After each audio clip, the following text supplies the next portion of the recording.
Welcome to Speak the Truth in Love with Clint Day from St. Simon's Island, Georgia on WCGA 1100 AM, where we do speak the truth in love based on Ephesians 4:15. In today's woke PC culture, there are many forces that want to stop free speech, especially for people of faith. Good men and women must be willing to stand up for their faith and be the salt and light to preserve our freedom. True freedom comes from faith in Jesus Christ. In John 8:32, God's word says, "The truth will set you free." Today, I'd like to welcome you, friends. I'd like to welcome a new friend, Leo Jesudian. Great to have you here today, sir. Thank you for having me. It's such a pleasure to be here. Such a pleasure to see you, buddy. And it's amazing, your story. You've got a new book out. It's called, tell us what it's called. It's called Hard Work and the American Dream. It's an immigrant story. I kind of like reference it to being a Rocky immigrant story, Yes. not a Rocky boxing story. Exactly. That's fantastic.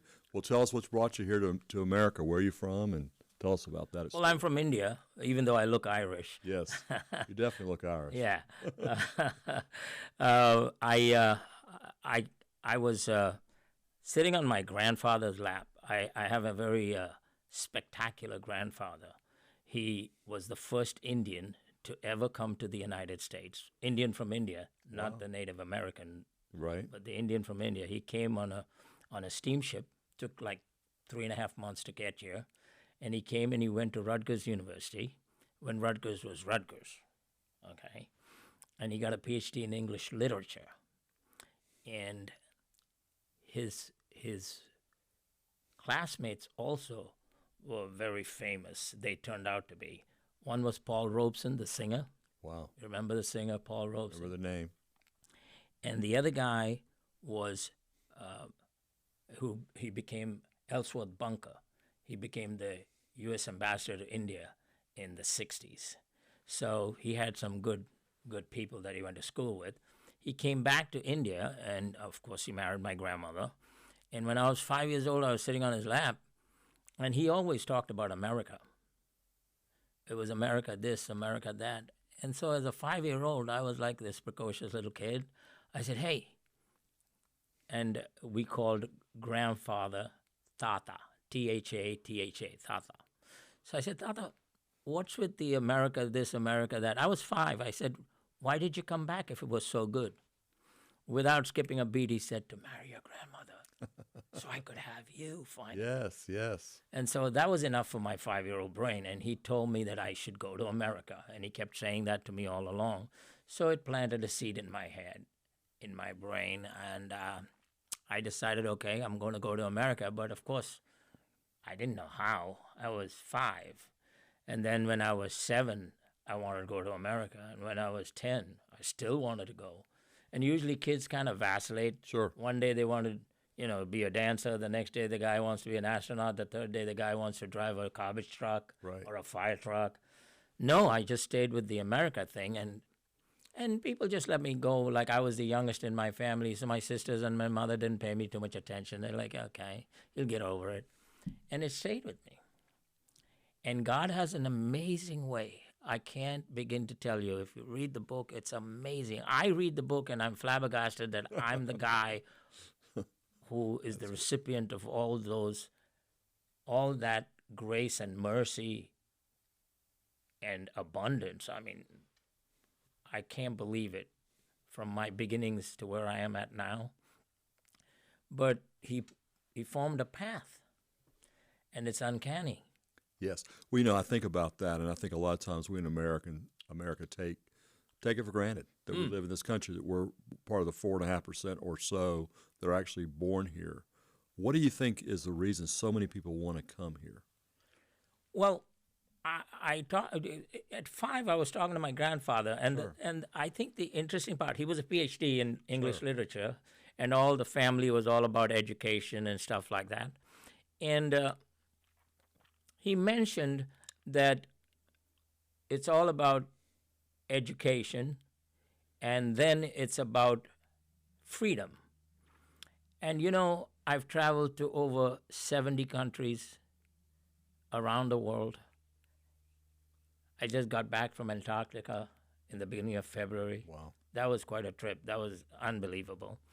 And everywhere I've gone, to free countries and to communist countries when the wall was up and it was the Iron Curtain, and when I've gone to dictatorships, I've been to Iraq, Iran, Saudi Arabia, Bahrain, and all these places. Some of them very oppressive. I was in Romania in 1978 when Ceausescu was the prime minister. He used to kill people like randomly, just because they looked at him funny.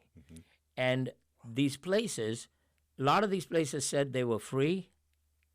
America was free. And I use the word was because we're losing it right now, and it's scary for me. I'm an immigrant. I'm the real thing. I came here not to take from America. I came here to participate. And by the way, I learned to give to America. I created jobs. I didn't take a job. I've never taken anybody's job. I created my own, and I created a lot of jobs. So I'm that immigrant that they're talking about. And there's a whole bunch of us, including your forefathers, right? Absolutely. And all of us came, and it was the freedom. At the turn of the last century, America was no better than Europe, but it was. It was free, and they weren't. Yes. They had this whole class structure and this whole vice grip on where you were born, that's where you stay. And I grew up in India, a colony, an ex-colony anyway. I was born right after partition, which is our freedom, our independence. Was that like 1949? 47. 47. 1947, and Yes. I was born in 51. Yes. So I was just after that. So, but I heard about it all through my childhood, about how oppressive it was, but in a very subtle way, and sometimes it came out ugly. But most of the time, the British were suppressing everybody, oppressing everybody. You were oppressed because you weren't allowed to have any white-collar jobs at all, unless you were a doctor. And you were suppressed by not allowing you to do this, that, and the other. So, but did the caste system in itself allow some of those restrictions too? yes, The Hindu religion yes, in yes. general, yes. So So certain people could rise based on where they were born, literally their bloodline, literally determined their future within the Hindu religion, right? Absolutely. It Absolutely. was just like the Pharisees and all those guys in the Exactly. Old Testament. So, But y'all escaped that because your family became a Christian. right. And But we were a minority. Exactly. You're a minority, and that's very, very difficult, but it gave you opportunity. If you were stuck in that certain area of caste system you couldn't rise above, that hopefully went away. I would assume it goes away from the Christian community. The caste Well, it went system. away from our community, but it existed in society. Gotcha. We were below the lowest caste. Wow. But your dad rose to military ranks. Yeah, because he was in the military and he joined in the British Army before partition, before independence, and they couldn't stop the guy. He's a hard worker. He's disciplined. Yeah, and he led troops well, and so they needed him. It's fantastic. So go back to the story of your family member that became a Christian. Let's talk about that. That is, I'm glad you asked me that question, because that, I think, as I'm growing older, has got to be the most important story in my life, even though it happened 5 generations before I was born. My great-great-great-grandfather, he was a Hindu Brahmin, a very high-level guy, very successful family, landowners and business owners. And this is a neat story. He was going on a horse-drawn carriage. This was in the early 1800s. He was going in his horse-drawn carriage. That was like owning a Rolls Royce or a Bentley today. Wow, like yes. big time. Yes. And you had they called him a sise, S-I-S-E. I think it's an old British word. Sise is a person who looked after your horse, cleaned it, brushed it, watered it, fed it, and drove your carriage. That was the sise. So he had a sise.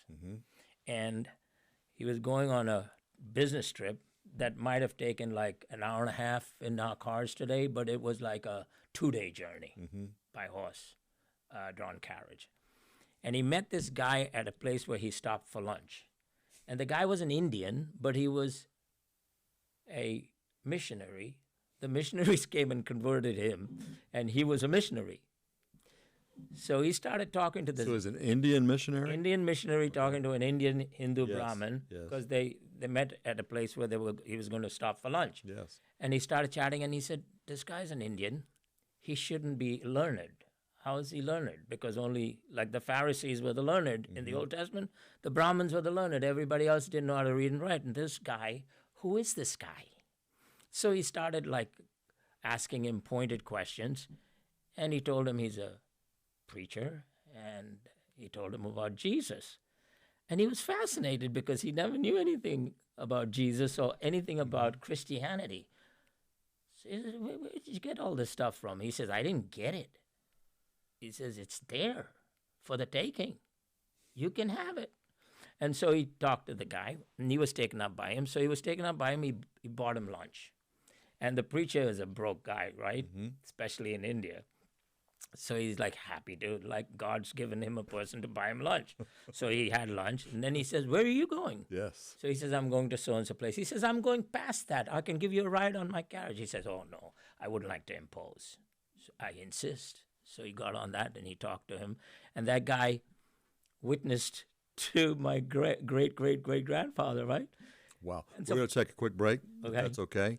And we're going to come right back. We'll hear the rest of that story. This is Clint Day from Speak Truth in Love with 1100 AM. We'll be right back. Welcome back to Speak Truth in Love with Clint Day from St. Simon's Island, Georgia. I'm here today with Leo, and he's sharing an amazing story of how his great-great-great-great-grandfather became a Christian.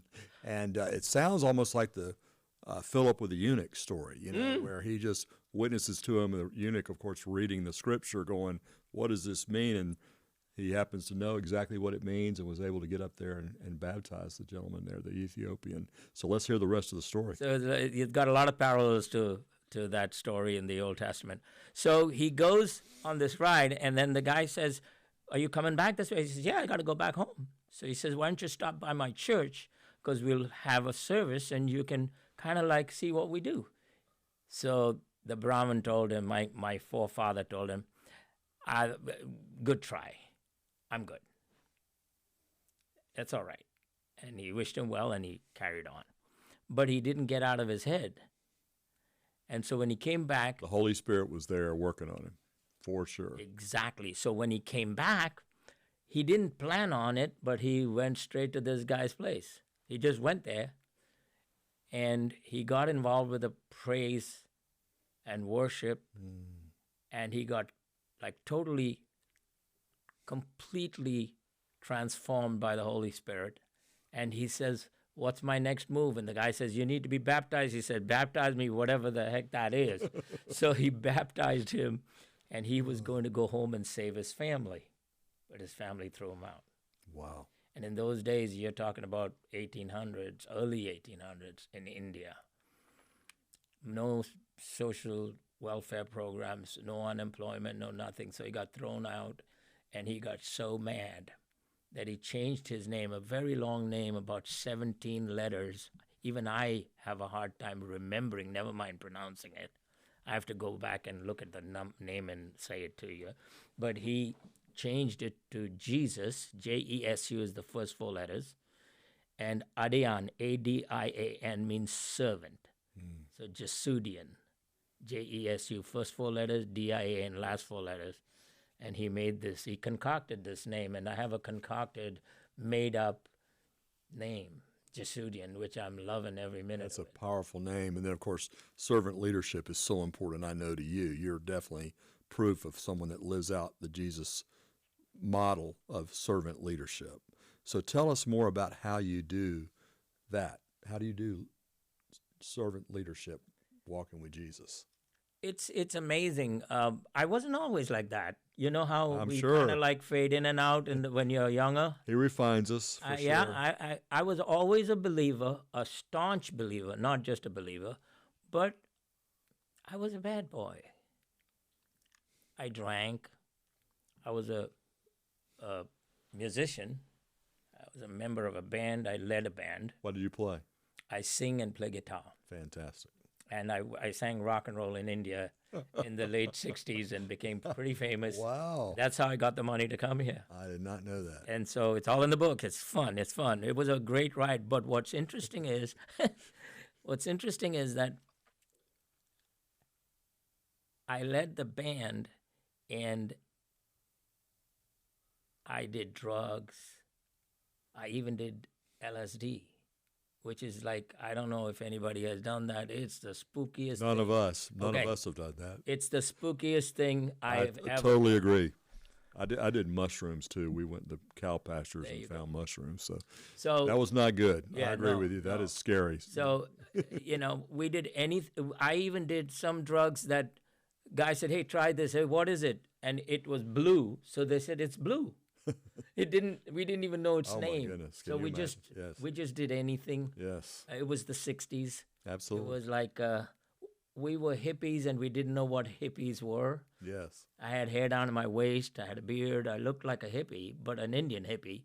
But but hippies weren't just American. They were just, it was a global phenomenon. Yes. And so I wasn't a good boy. I wasn't a good boy. And then I learned about being a servant, serving others, serving when I was at, while I was doing all the crazy hippie stuff, I was singing in a choral society and raising money for the blind and the orphans. It was a very odd time, and God saw me through all of that. Absolutely. So your mom, I assume, was just praying for you and loving you unconditionally, or Absolutely. what was her response? No. But my mother and father died without knowing I did drugs. Oh, wow. They never knew it. They never knew what I did. Okay, so how old were you when they? I was in boarding school, and then I was in college. Okay. And then I came here, and it was all like outside the house. When I was in the house, I was very proper. I only smoked at home, Gotcha. and I smoked 90 cigarettes a day, 4.5 packs a day. My goodness, that's a lot. That's too much. I thought I smoked a lot too. So anyway, we're going to take another quick break. This is Clint Day from St. Simon's Island, Georgia with 1100 AM. We'll be right back. Welcome back to Speak Truth in Love with Clint Day from St. Simon's Island, Georgia, 1100 AM. I'm here today with Leo, and we're talking about his story. Now, you're coming in through the partying. Your parents have promoted already. You were young, I guess, when your parents promoted to heaven. Is that correct? No. Oh, no. Okay. They died. They came here, and both of them died in the United States. Okay, I got you. Yeah, And after he retired from the Okay, so military. you were older when they passed away. Yeah, I was in my 40s. So when you're partying in your teens or 20 or so, Yeah, my you're parents, smoking a lot, they just didn't even know you were doing they that. only knew I was smoking Okay. cigarettes. Okay, gotcha. That's it. All right, very good. So when you came over here and you're going to, are you going to school? Are you going back to school? Is that what you're doing? No, I came here. This is another thing. John McCain, when he ran for president, I challenged him in one of his talks that he came to New Hampshire, and I told him, I said, I take, I'm going to vote for you, but I take umbrage to the fact that you call these illegal aliens guest workers. He used to call them guest workers. Yes. And he lied. First, when I said that, he said there was a pause, and then he said, and there was an auditorium with like 2,500 people. And he said, I stopped beating my wife a long time ago. It was recorded, and it was on C-SPAN for years, this tape of me and having this little exchange with John McCain. And everybody was shocked, like, that was supposed to be a funny line? Then he cleared his throat because he didn't get any response. And he said, this meeting is over. Again, he didn't get a response. And then he answered my question. He says, and he lied. He says, I have never called illegal aliens guest workers, which is so false. It's recorded that he called them that. And I said, I am a real immigrant. I didn't come here to get a job like my compatriots. I didn't come here to get a degree like my compatriots, like an advanced degree. I came here to become an American because my grandfather told me, you got to go to America. Okay?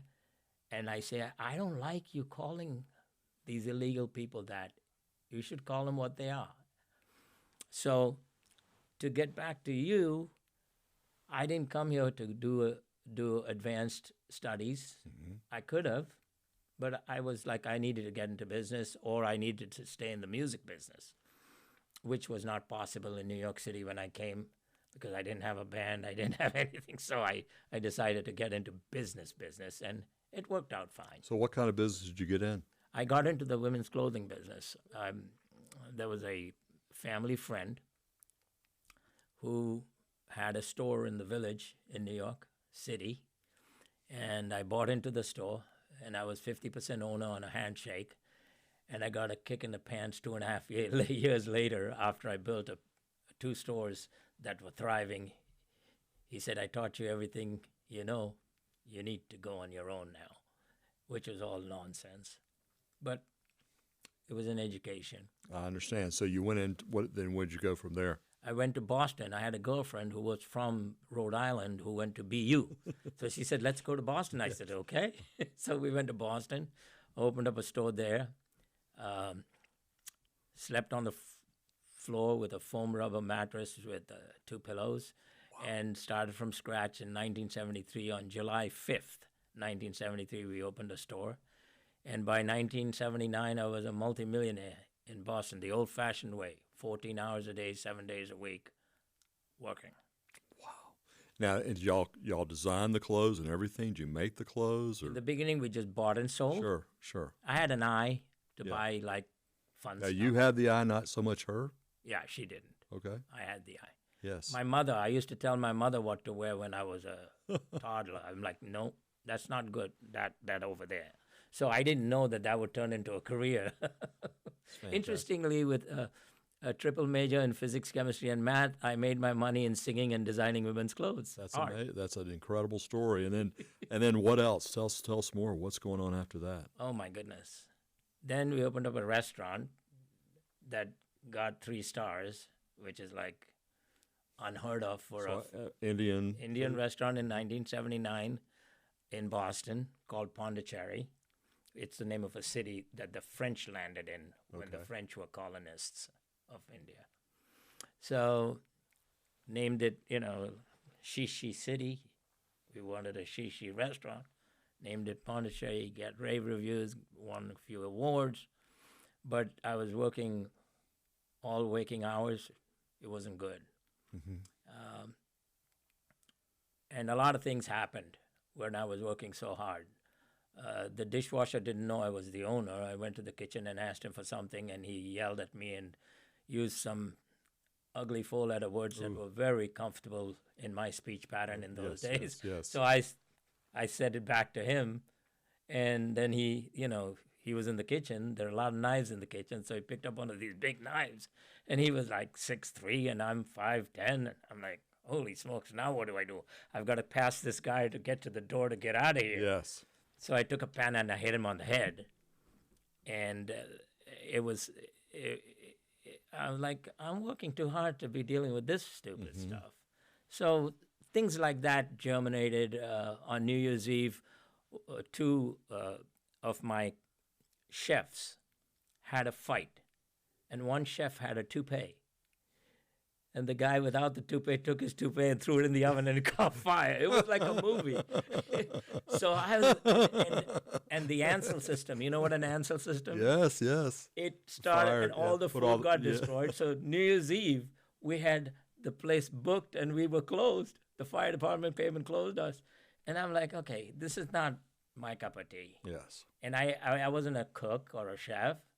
So I was like getting stolen from right around. While I was there, they were stealing like cases of fine wine and legs of lamb and food.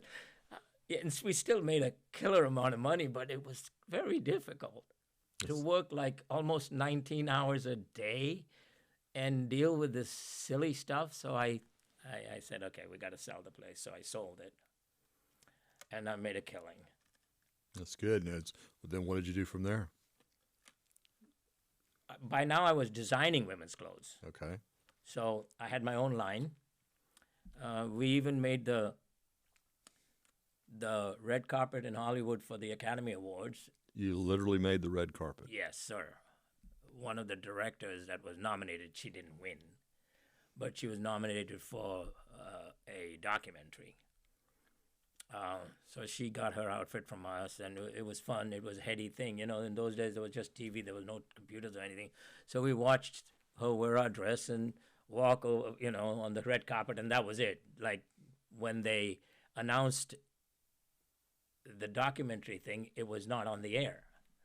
Only the high flying stuff was on the air. Right. So we did see our stuff on the red carpet, and I used to make clothes for Cher from Sonny and Cher. Right. And Shirley MacLaine and Faye Dunaway. Some good celebrities used to shop with us. That's amazing. Well, we're going to take another quick break. This is Clint Day from St. Simons Island, Georgia. We'll be right back. Welcome back to Speak the Truth in Love with Clint Day from St. Simons Island, Georgia. I'm here today with Leo. And Leo, you got an amazing story. And we know that a lot of times we do, as entrepreneurs, get up, we just think we're having fun working on Saturday morning in a hobby or whatever, but it's really work. What do you do to have fun? I play guitar. Very good. I sing. I write. I've written this book. It was very cathartic. I heard people saying writing is cathartic, and I'm like, whatever. And then I wrote, and it was cathartic. So they were right. It's a great, thing to put stuff on paper that you've experienced and share it with some people. And the book is pretty well received. We've gotten, I believe, 15 or 16 reviews. About 40% of the reviews are people I've never known, and they're over the top. So makes me feel good that there's some meat in it. Absolutely. Well, for an entrepreneur that's coming over here, or just someone that lives here right now, what would be your advice to them? My advice to entrepreneurs, I've done seminars. That's the next thing I did, was seminars all over the world, in about 50 different countries to over 250,000 entrepreneurs. And my advice to business people and people who want to be in business is get your head straight, because it's a head game. There are many people who are not that talented that are supremely successful in business, and they hire talent.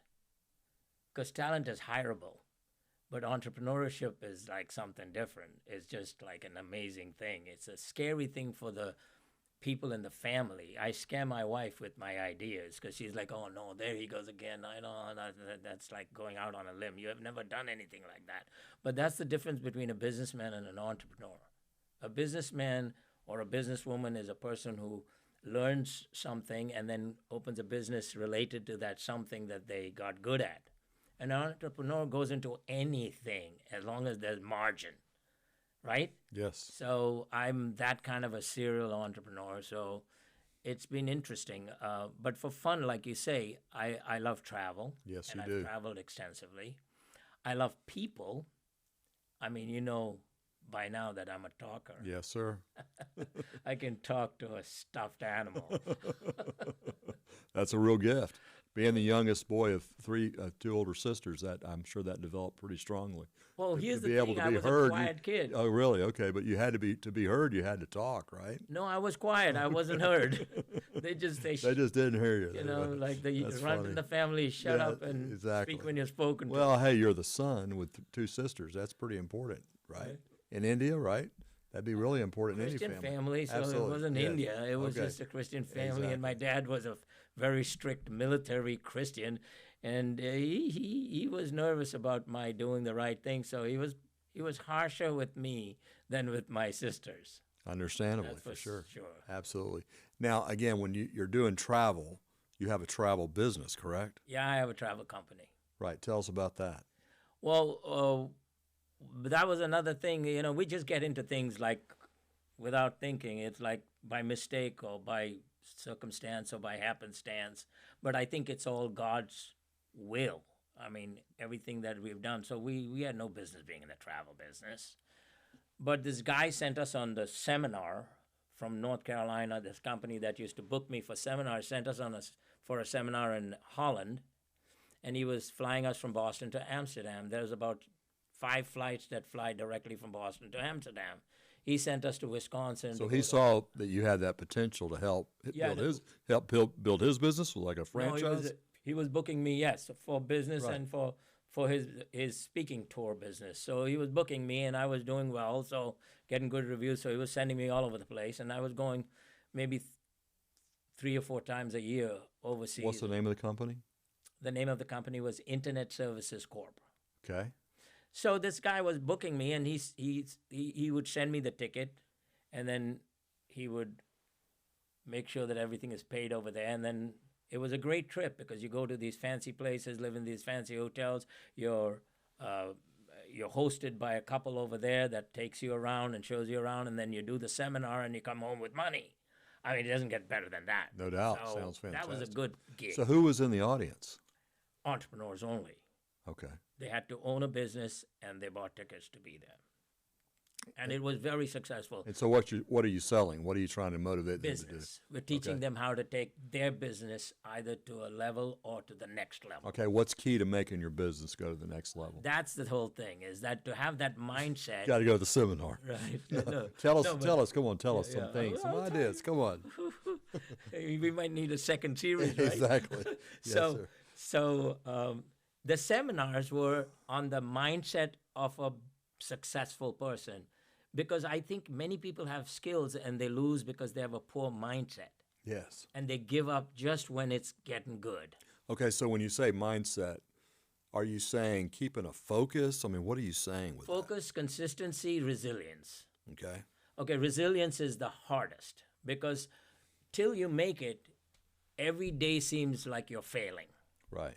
You've been there. Absolutely. So somebody tells you no, you're trying to sell them, and they say no, And you got to you get can't used to meet that. your expenses, and the sale can make it happen for correct. another month, Right. and it falls apart, and you're like, oh my God, I can't deal with this. I could just get another job or something like that. Right. And see, so- that's the thing that I try to explain to my children, especially my son who's been an entrepreneur in Nashville. And I just go, look, buddy, you can go work for somebody else, but there's as much risk, or maybe even more, going to work for someone else than trying to do your own idea. And if it's whether you're a franchisee or whatever, I used to be a Del Taco franchisee, and that was a good experience. I was amazing how smart I was the first 4 I did. And when I got to number 5 and number 6, some things started happening that took us in the wrong direction. Mainly the company wasn't committed to it. W.R. Grace owned us, a chemical company, owned a restaurant chain. I know Grace. And I was we had a with- big lawsuit in Massachusetts. Okay, but anyway, Applebee's and Del Taco were under that umbrella, and all of a sudden they lost their focus. And how are we as franchisees supposed to keep our focus? In the meantime, Taco Bell's selling a taco for 49 cents, and we sold them for 99, and a young person couldn't see the distinction. Well, I can pay half as much and get 2 for 1 for you. They didn't realize the quality was different. So those are things I've learned in the process. So we're going to take another quick break. We'll come right back and we'll end this program. Okay? Thank you. Welcome back to Speak Truth in Love with Clint Day from St. Simons Island, Georgia. I'm here today with Leo. Leo, you've got an amazing story, and we have about another 6 or 7 minutes. I just want you to really encourage us, not only with your faith, but where you want to go, where you want to see Americans and people literally around the world, buddy, because we want really good quality people coming here. We love people that want to come here legally and work hard. And that's the advantage a lot of times America has. We regrettably have a brain drain from a lot of these countries. I mean, they'll come over here and make 3 or 4 times as much money, a professional, a doctor, or whatever. A lot of times they have to go back to school, though, to get their education in line with what the AMA wants, right? But tell us what you would really want to encourage someone that's coming here going, what do? I feel kind of confused. I really want to listen to what God wants me to do. That's obviously a key thing. I want to be obedient to what he wants me to do. What would be your advice to that person? I think that through it all, through my secular, nonsensical behavior when I was a young man, and that I'm not proud of, I was godly through it all, which is interesting. When you go to the Old Testament and you dig, you find out that all the heavies, all the stalwarts in the Old Testament were criminals, but they were godly and they did wonderful things too. So you go, that doesn't give us a free ride, but my focus now is to tell people,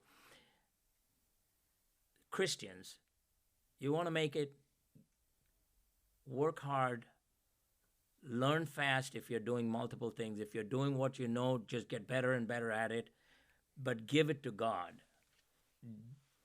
And don't be greedy. Number one, there's a lot of greed. Greed is the biggest killer. That guy, that cryptocurrency guy, he got greedy Yes. and he gone, whatever the heck that fool's name is, I don't know. Greed takes people down from super high to nothing. So I say, don't be greedy, okay? You're entitled to a profit. Even the Old Testament says if you're in a vineyard, you're entitled to the grapes Yes. because you work in the vineyard. So you're entitled to a profit, but not gouging your client. And it's also Well, in an American system, if you're gouging client, it creates competition, of course. but That's the beautiful thing of a free market system. But that they're not free competition. market in pharmaceuticals. That's true. Good point. They are colluding. Right. So there's a lot of nonsense going Well, on. justice will come to that. We know that. Right. So I say focus and be resilient. Don't if things aren't going your way, if you're doing right, you will make it. You cannot not make it. It's just going to take longer than you figured it out. And what we do as human beings is really interesting. We decide without any experience that I'll give it 2 years. You give it however long it takes. What if it takes 2 years and 1 month and you blew it by a month? But we decide, okay, I'm going to give it 2 years. Do you have any experience? No. So then how did you come up with 2 years? Well, I'm going to give it 2 years. No, you might have to give it 3.5 years. And that last year and a half is like staying underwater past a minute. Every second is like a lifetime. Right. Right? Right. So it's tough to stay in there. I'm not saying it's easy, but the fruit is sweeter than honey when you make it.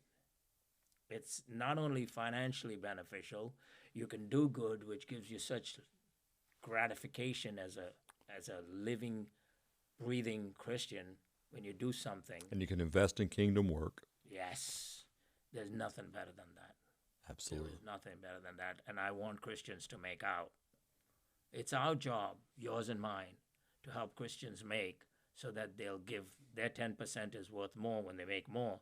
And then the churches flourish in doing church work and outreach work.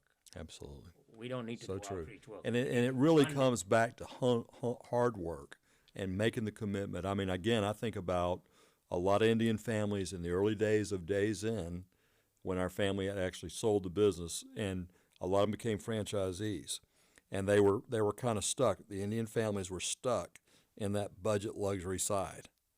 And now they're broken out. And they've come everywhere, every segment of the industry. They are in that business. So if they're franchisees or they own the company or whatever, but that consistent hard work.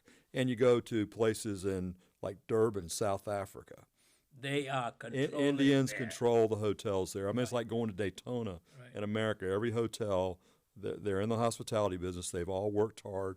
They've risen to that. I mean, you go back to even a Dairy Queen, right? For years, Dairy Queen was not the company it is today, but yet they were in that segment. And then when Warren Buffett bought it and bought the income stream and turned it into a much better chain, they rose with it. They learned how the quality that people expected, and they were able to institute that. And, of course, just work hard. I remember our franchise here was owned by a guy named G for years, and I always loved going and supporting him. You know, he always knew what he was doing and had a really successful business. I wouldn't think he went somewhere else, didn't stay on the island. But, again, it goes back to that hard work. It's willing to take the risk and put your name on the line, sign that note or sign, whatever you got to do to get that business going. And that's one thing I've been very, very impressed with is the Indian community that's come here and been so successful. When I grew up in Atlanta, it was very black and white. Today, you go to North Atlanta, where my mom lives in Johns Creek, the technology industry. My niece married a gentleman from India, and just incredibly smart in the technical business. I mean, it's just amazing the wisdom that people from India particularly have on the technical side, for sure. That's a gift they have somehow that God's given them. And all those gifts, it comes back, though, to being willing to work hard and take They're a all risk. about math and science. Exactly. So go ahead and tell us one more thing. One more thing you'd like to share with us? You have just 30 The seconds. last thing I'd like to share is when you make money, don't get full of yourself, give. That's good. And it'll multiply. Luke 6:38. The more Pressed you down, give, the flowing more up. you get. Flowing over. You actually, I make a joke. I say, if you really want more, give more. Amen. That's good. That's a truth principle of God's word. So listen, friends, I'd like to just thank you. Thank you, Leo, for being here today. Thank you for having me. You're welcome, sir. It's such an honor. We'll do it again sometime with Speak the Truth in Love with Clint Day on WCGA 1100 from St. Simon's Island, Georgia. Remember, every day is a God day.